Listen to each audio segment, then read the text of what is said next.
నమస్తే, welcome to question hour. దేశంలో BJP టార్గెట్లు మారుతున్నాయన్న చర్చ జోరుగా సాగుతుంది. మొన్నటి వరకు నార్త్ పై ఫోకస్ పెట్టిన కమలం పార్టీ ఇప్పుడు సౌత్ పై కన్నేసిందనే ప్రచారం జరుగుతుంది. ఇప్పటికే సౌత్ లోని కర్ణాటకలో ఒకసారి అధికారంలోకి వచ్చిన బీజేపీ మళ్లీ పుంజుకునేందుకు ప్రయత్నాలు మొదలుపెట్టింది.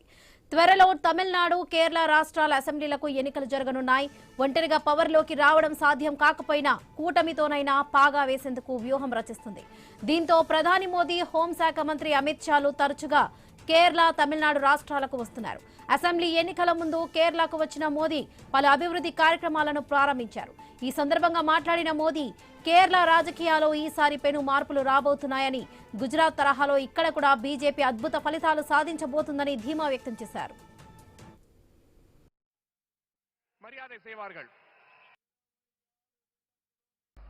आने वाले चुनाव केरला की दशा और दिशा को बदलने का चुनाव है.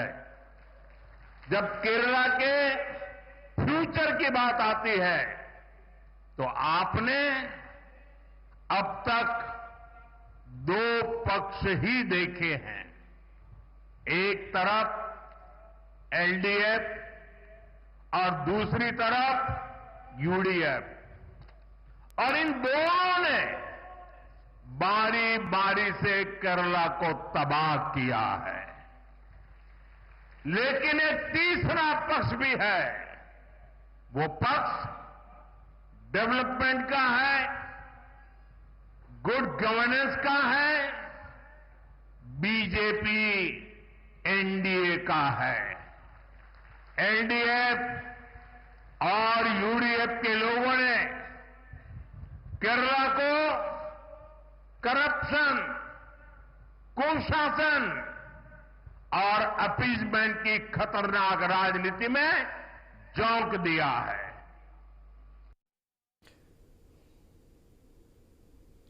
ఒకప్పుడు గుజరాత్ లో బీజేపీ పట్ల ప్రజలు ఎలాగైతే ఆదరణ చూపారో ఇప్పుడు కేరళలో కూడా అదే తరహా నిశ్శబ్దం విప్లవం కనిపిస్తుందంటారు మోదీ. కేరళ ప్రజలు ఎల్డీఎఫ్, యూడీఎఫ్ కూటములతో విసిగిపోయారన్న ప్రధాని ప్రసంగంలో ప్రధాన విమర్శ. వారి పాలన పోవాలంటే కేరళలో కూడా డబుల్ ఇంజిన్ సర్కార్ రావాలంటున్నారు మోదీ. దీంతో కేరళ, తమిళనాడులో కూటములు కట్టేందుకు ఉన్న అవకాశాలను కూడా అన్వేషిస్తుంది కమలం పార్టీ. ఇక ఇటీవలనే తిరువనంతపురం మున్సిపల్ ఎన్నికల్లో రికార్డులు సృష్టించిన బీజేపీ అదే బూస్టుతో ముందుకు వెళ్లాలని చూస్తుంది. తిరువనంతపురం మున్సిపల్ కార్పొరేషన్లో 40 ఏళ్ల కమ్యూనిస్టుల పాలనకు బ్రేక్లు వేసింది కమలం పార్టీ. ఇప్పుడు కూడా అసెంబ్లీ ఎన్నికల్లో దూకుడుగా వెళ్లాలని చూస్తుంది. కేరళ నుంచి ఎంపీగా ఉన్న శశి థరూర్ రాహుల్ మీటింగ్ కు డుమ్మా కొట్టడంపై పలు అనుమానాలు కూడా కలుగుతున్నాయి. ఇప్పటికే కాంగ్రెస్ పై సెటైర్లు వేస్తున్న శశి థరూర్ ఇప్పుడు రాహుల్ మీటింగ్ కు డుమ్మా కొట్టి సవాల్ విసిరారన్న టాక్ వినిపిస్తుంది. ఇప్పటికే తమిళనాడులో అన్నా డీఎంకేతో ఎన్డీఏ కూటమిని ఏర్పాటు చేసింది. అక్కడ దూసుకెళ్తున్న టీవీకే చీఫ్ విజయ్ తోనూ పొత్తు పెట్టుకునేందుకు రెడీ అవుతుంది. సాధ్యమైనంత వరకు విజయ్ ని ఎన్డీఏ కూటమిలోకి తీసుకొచ్చేందుకు తీవ్ర ప్రయత్నాలు జరుగుతున్నట్లుగా కూడా సమాచారం. రైట్, ఇదే విషయానికి సంబంధించి పూర్తి అప్డేట్స్ మా ప్రతినిధి వంశీ అందిస్తారు. వంశీ. వరలక్ష్మి, మీరు చెప్పినట్టుగా అఖండ భారతావనిలో కాషాయ జెండా ఎగరవేయాలని భారతీయ జనతా పార్టీ అయితే ఓవిళ్ళూరుతుంది. కుదురుకున్న చోట, అంటే తనకు బలం ఉన్న చోట ఒంటరిగా బరిలోకి దిగుతుంది. ఒక బలం లేని చోట అక్కడ కూటమి అంటే ఎన్డీఏ ద్వారా అక్కడ తన ప్రాభవాన్ని, తన ప్రాబల్యాన్ని చాటుకునే ప్రయత్నం అయితే భారతీయ జనతా పార్టీ చేస్తుంది. అయితే మొన్నటి వరకు నార్త్ పై పూర్తిగా గురిపెట్టిన భారతీయ జనతా పార్టీ అధిష్టానం ఇప్పుడు సౌత్ పై కూడా దృష్టి సారించింది. సౌత్ లో, అందులోనూ కేరళ లాంటి రాష్ట్రాల్లో కూడా దృష్టి సారించడం వెనుక అనేక రకాల విశ్లేషణలు అయితే వినిపిస్తున్న పరిస్థితి. సో గత ఎన్నికల్లో మనం చూసాం, అంటే 3 సార్లు కేంద్రంలో అధికారంలోకి రావటం అంత ఆషామాషి వ్యవహారం కాకపోయినప్పటికీ సో ఎన్డీఏ కూటమిలోని పార్టీల బలం ఖచ్చితంగా అధికారంలోకి రావటం కోసం దోహదపడిన పరిస్థితి కనిపిస్తుంది. అందుకోసమే అటు సౌత్ లోను, ఇటు నార్త్ లోను వీలైనన్ని ఎక్కువ సీట్లను సాధించడం ద్వారా మరోసారి అధికారంలోకి రావటం, అదేవిధంగా రాష్ట్రాల్లో కూడా తన ప్రాబల్యాన్ని పెంచుకునే ప్రయత్నం చేస్తుంది భారతీయ జనతా పార్టీ. అందుకోసమే అటు భారతీయ జనతా పార్టీ అధిష్టానం ఏదైతే ఇద్దరు, అటు మోదీ, షా ద్వయం ఏదైతే ఉందో వారు సౌత్ పై అయితే పూర్తిగా దృష్టి సారించిన పరిస్థితులు అయితే కనిపిస్తున్నాయి. అందులోనూ కేరళలో కూడా పావులు కదుపుతున్నారు. తిరువనంతపురం మున్సిపల్ ఎన్నికల్లో బీజేపీ అనుకున్న దానికంటే ఎక్కువ ఫలితాలు సాధించడంతో అక్కడ స్కోప్ ఉందని భారతీయ జనతా పార్టీ అధిష్టానం భావిస్తుంది. ఆ దిశగా అడుగులు వేస్తుంది. సో ఇటీవలే భారతీయ జనతా పార్టీ కొత్త అధ్యక్షుడు కూడా వచ్చారు, జాతీయ అధ్యక్షుడు. ఇక వ్యూహాలు ప్రతి వ్యూహాలతో ముందుకైతే పూర్తిగా సాగుతున్న పరిస్థితి అయితే కనిపిస్తోంది. సో ఇదే అంశానికి సంబంధించి మనతో మాట్లాడేందుకు అందెం రామరెడ్డి గారు, భారతీయ జనతా పార్టీ అధికార ప్రతినిధి జూమ్ లో సిద్ధంగా ఉన్నారు. రామరెడ్డి గారు నమస్కారం అండి. నమస్తే అండి. మొత్తంగా కొత్త కాషాయ దళపతి వచ్చారు. అదేవిధంగా మోడీ కూడా నిన్న అక్కడ పర్యటిస్తూ, కేరళలో పర్యటిస్తూ ఖచ్చితంగా అధికారంలోకి రాబోతున్నామంటూ సంకేతాలు ఇస్తున్న పరిస్థితి. సో ఏంటి అంటే ఒక మున్సిపల్ ఎన్నికల బలంతో అసెంబ్లీ ఎన్నికల్లో విజయం సాధించే అవకాశాలు కనిపిస్తున్నాయా? మోడీ వ్యాఖ్యల వెనుకున్న ఆంతర్యం ఏంటి? అది కేరళ రాజధాని తిరువనంతపురం. 40 ఏళ్ళ నుంచి కాంగ్రెస్ పార్టీ గెలవలేని స్థానం అది. మున్సిపల్ కార్పొరేషన్ ఎన్నోసార్లు అధికారం కాంగ్రెస్ గెలవలేదు. అదే కాకుండా అక్కడ ఎంపీ స్థానం గెలుచుకొని కేంద్ర మంత్రి సురేష్ గోపి గారు. కాబట్టి ఓన్లీ మున్సిపలే కాదు, ఈ మున్సిపల్ గెలవడం ఒక రికార్డు. తిరువనంతపురం గెలవడం కూడా ఒక రికార్డు. కేరళ రాజకీయాలు ఏంటంటే పూర్తిగా భిన్నంగా ఉంటాయి దేశంలోని మిగతా రాష్ట్రాల రాజకీయాలకు. ఎందుకంటే కేరళలో ఏ ఒక్క పార్టీ, బీజేపీ తప్ప సింగిల్ గా ఏ పార్టీ పోటీ చేయదు. కాంగ్రెస్ పోటీ చేయదు, సిపిఎం పోటీ చేయదు. అవి రెండు కనుక వేరు వేరు పోటీ చేస్తే బీజేపీ నెంబర్ 1 ప్లేస్ లో ఉంటది. కానీ 8 పార్టీల కూటమి, 10 పార్టీల కూటమి లాగా అవి పోటీ చేస్తే ఏదంటే మతపరంగా, కుల పరంగా చిన్న చిన్న పార్టీలు, చిన్న పార్టీలు కలుపుకొని ఫ్రంట్, లెఫ్ట్ ఫ్రంట్ అని, యునైటెడ్ ఫ్రంట్ అట్లా ఆ ఫ్రంట్ల పరంగా పోటీ చేసే తప్ప అవి సింగిల్ గా పోటీ చేయ కాదు. ఆ రాజకీయం కేరళలో ఉంది. కేరళలో మార్పు మొదలైంది.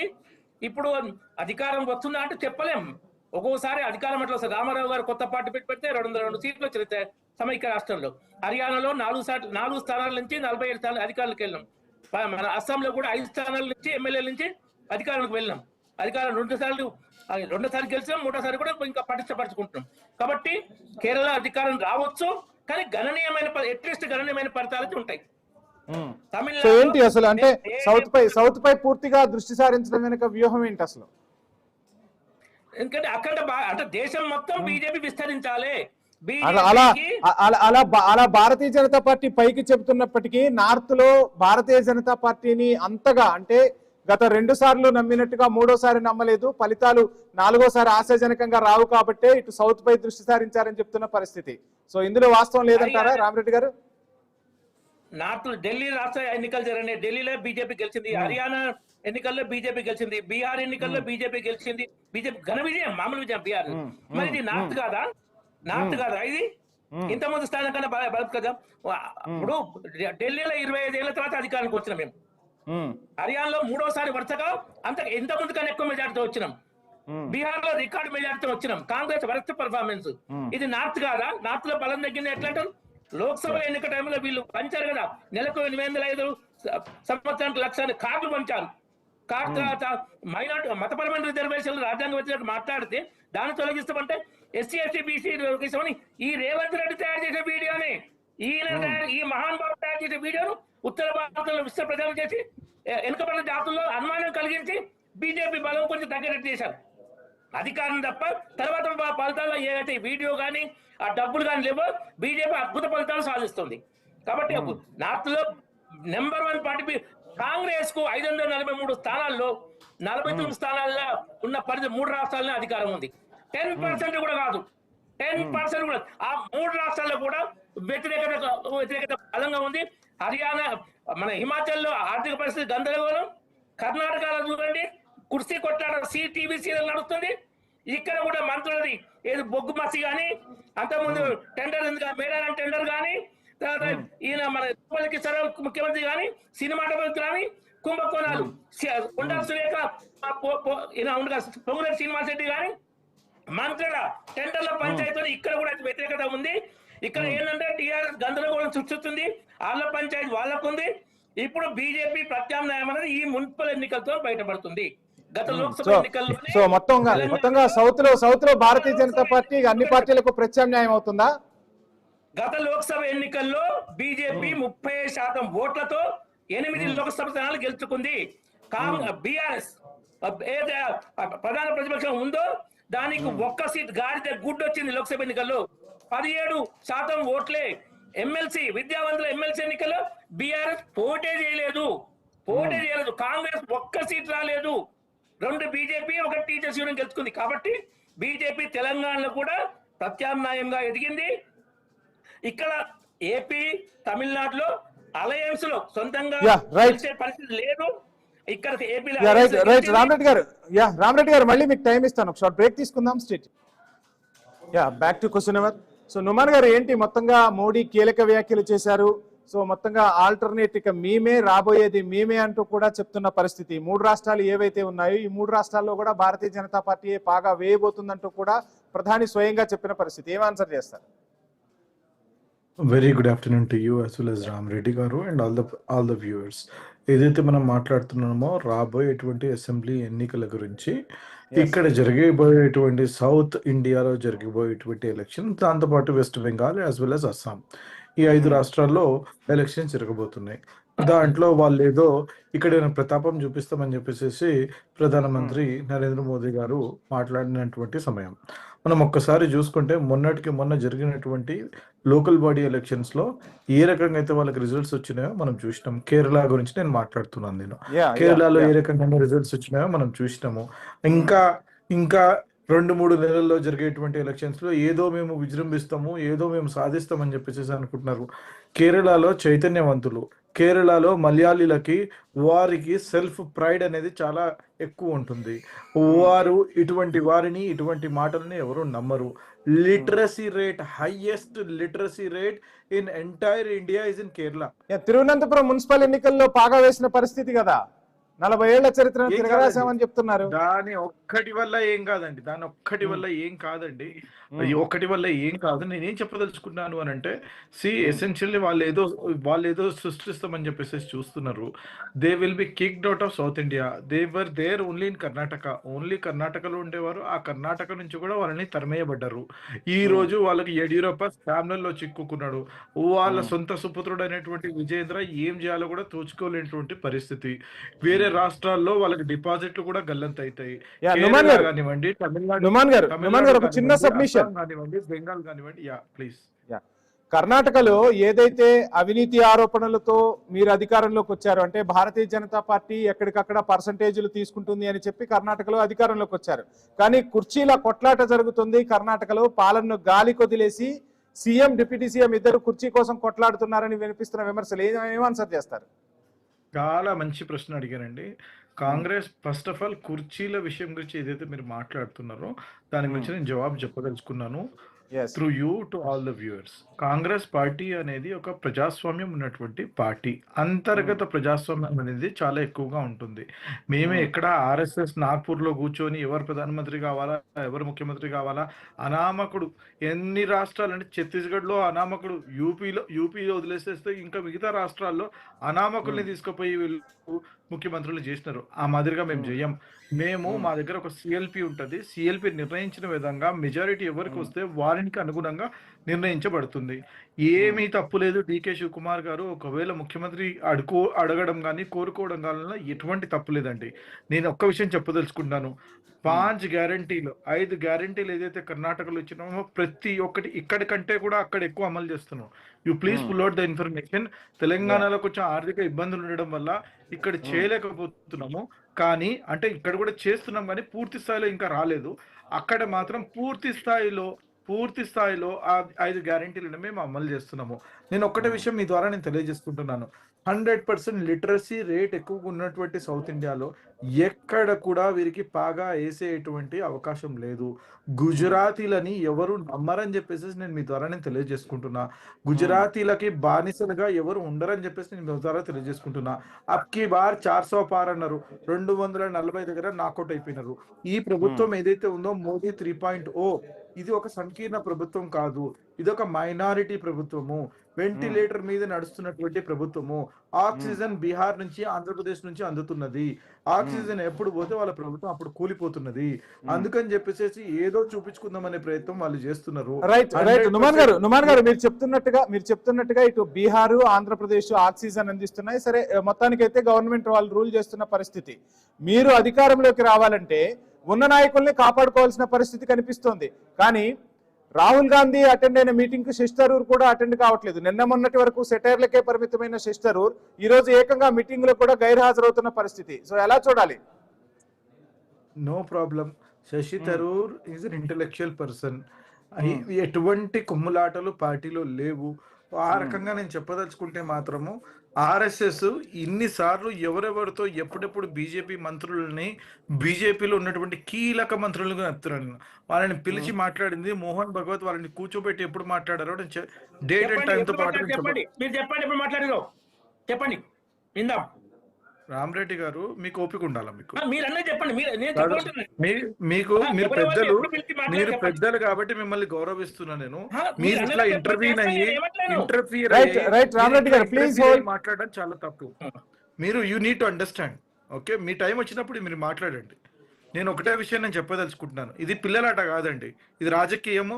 దేశ రాజకీయాల గురించి ఇక్కడ మాట్లాడుతున్నాం, దేశ భవిష్యత్తు గురించి మాట్లాడుతున్నాం. ఇష్టారాజ్యంగా హిందూ ముస్లిం అని చెప్పేసి క్రియేట్ చేసేసి దేశాన్ని భ్రష్టు పట్టించి దేశాన్ని ఉద్యోగ అవకాశాలు అన్ఎంప్లాయ్మెంట్ తీసుకొచ్చి ఇన్ఫ్లేషన్ తీసుకొచ్చి మళ్ళీ ఇక్కడ ఏదో మాట్లాడుతున్నారు మీరు. Hold your tongue first. వివరణ ఇవ్వమంటే చెప్పలేని. రామరెడ్డి గారు ఓపిక ఉండాలి మీకు. రామరెడ్డి గారు మీకు టైం ఇస్తాను.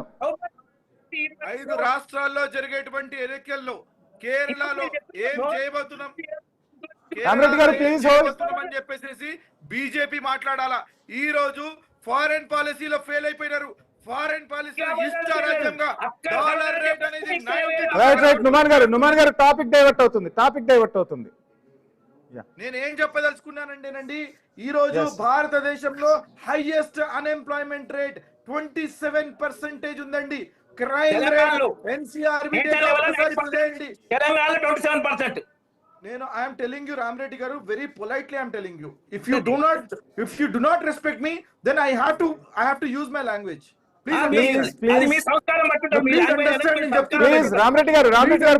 చెప్తున్నా నేను ఒకటే విషయం చెప్తున్నానండి. ఈ రోజు భారతదేశంలో అనేక సమస్యల్లో మనం కొట్టుమిట్టాడుతున్నాము. మన జీడిపి దగ్గర నుంచి చూసుకుంటే, ఇన్ఫ్లేషన్ దగ్గర నుంచి చూసుకుంటే, అన్ఎంప్లాయ్మెంట్ దగ్గర నుంచి చూసుకుంటే, క్రైమ్ రేట్ దగ్గర నుంచి చూసుకుంటే ప్రతి ఒక్క రంగంలో ఇబ్బందులు ఉన్నాయి. ఇటువంటి ఇబ్బందుల్ని ఈ రోజు పాలిస్తున్నటువంటి నరేంద్ర మోదీ ప్రభుత్వం 3 మార్లు ప్రధానమంత్రిగా ఉండి వారు సక్రమంగా ఇక్కడ గవర్నమెంట్ నడవలేక వల్ల ఈరోజు ఇబ్బందులు పడుతున్నారు. అందువల్ల చెప్పేసి ఈరోజు హైయెస్ట్ లిటరసీ రేట్ గా ఉన్నటువంటి కేరళ రాష్ట్రంలో ప్రతి ఒక్కరికి తెలుసు దీనికి కారకుడైనటువంటి మోదీ, అమిత్ షాని వారు చెప్పేసి. నుమాన్ గారు నాదొక చిన్న సబ్మిషన్. సో ఏంటి, తమిళనాడులో భారతీయ జనతా పార్టీ పొత్తు కట్టబోతుంది, పొత్తుతో ఖచ్చితంగా తమిళనాడు కూడా అధికారంలోకి రాబోతున్నామని చెప్తున్న పరిస్థితి. మరోవైపు భారతీయ జనతా పార్టీకి కొత్త జాతీయ అధ్యక్షుడు వచ్చారు, కాంగ్రెస్ పార్టీలో కూడా మార్పులు రాబోతున్నాయి, ప్రియాంక గాంధీ బాధ్యతలు చేపట్టబోతున్నారన్న టాక్ కూడా వినిపిస్తుంది. ఏంటి, నాయకత్వ మార్పు ఏమైనా ఉందా? అపోహలు సృష్టించడం మీడియా యొక్క బాధ్యత. ఫోర్త్ ఎస్టేట్ అయినటువంటి మీడియా ఈ రోజు అపోహలు సృష్టించడం కాదు, అక్కడ పరిస్థితులు కనిపిస్తేనే మీడియా మాట్లాడుతుంది కదా. That could be, you can have your speculation. నేను తప్పు పెట్టడం లేదండి, మీకు ఫ్రీడమ్ ఉంది, freedom of speech and expression ఉంది, నేను దాన్ని గౌరవిస్తున్నా. మీడియా సృష్టించినంత మాత్రాన అక్కడ వాస్తవాలు కాదని నేను చెప్తున్నా. నేను గ్రౌండ్ లో వేరేగా ఉంది, పార్టీలో వేరేగా ఉంది. మల్లికార్జున్ ఖర్గే గారు ఉన్నారు మా ప్రెసిడెంట్ గా, వారు కంటిన్యూ అవుతారు, నెక్స్ట్ ఎలక్షన్స్ వరకు వారే ఉంటారు. నేను మీకు హామీ ఇస్తున్నా, గ్యారంటీతో చెప్తున్నా. నేను అటువంటి పరిస్థితులు ఎక్కడా లేవు. Mallikarjun Kharge under the leadership of Shri Mallikarjun Kharge గారు we're going to fight and contest the 2029 parliament elections. నేను ఒకటే విషయం నేను చెప్పదలుచుకుంటున్నానండి, మేము 100% ఇక్కడ ఏం చేయబోతున్నాం అని చెప్పేసి కేరళకి we're coming up with guarantees. కేరళలో మేము గ్యారంటీస్ ఇవ్వబోతున్నాం, తమిళనాడులో మిత్రపక్షాలతో మేము వర్కౌట్ చేయబోతున్నాం, అస్సాంలో మీరు రాసి పెట్టుకోండి. ఈ ఎలక్షన్స్ ఏప్రిల్లో జరుగుతాయి. ఎలక్షన్స్ రిజల్ట్ వచ్చిన రోజు మీరు మళ్ళీ ఒక్కసారి డిబేట్ పెట్టండి, ఇదే రామరెడ్డి గారిని పిలవండి, ఇదే ప్యానెల్ ని మీరు పెట్టండి. నేను మళ్ళా మీకు చెప్తా, అస్సాంలో మేము విజయదుందుబి, బీహార్ లో కూడా అంతే చెప్పారు కదా, బీహార్ లో కూడా అంతే చెప్పారు కదా. Bihar is different, we're a partner. ఇక్కడ మేము ఓన్ గా వస్తున్నాం అస్సాంలో. Assam we're coming on our own under the leadership of Gaurav Gogoi. Chief minister అని చెప్తున్నాను నేను మీ ద్వారా. టైం ఇస్తాను, మీకు టైం ఇస్తాను. రామరెడ్డి గారు, ఏంటి మొత్తంగా ఇప్పుడు 3 సార్లు అధికారంలోకి వచ్చినా దేశంలో చాలా సమస్యలు ఉన్నాయి, ఈ సమస్యలను ఎక్కడా పరిష్కరించలేదు. సో మళ్ళీ ఇప్పుడు సౌత్ పై గురిపెట్టి అధికారమే పరమావధి కానీ ప్రజా సమస్యలు వీళ్లకు పట్టట్లేదు అని చెప్పి కాంగ్రెస్ నుంచి ప్రధానంగా వినిపిస్తున్న విమర్శ, ఏం ఆన్సర్ చేస్తారు? సమస్యలు పరిష్కరించింది కేంద్ర ప్రభుత్వం అద్భుతంగా.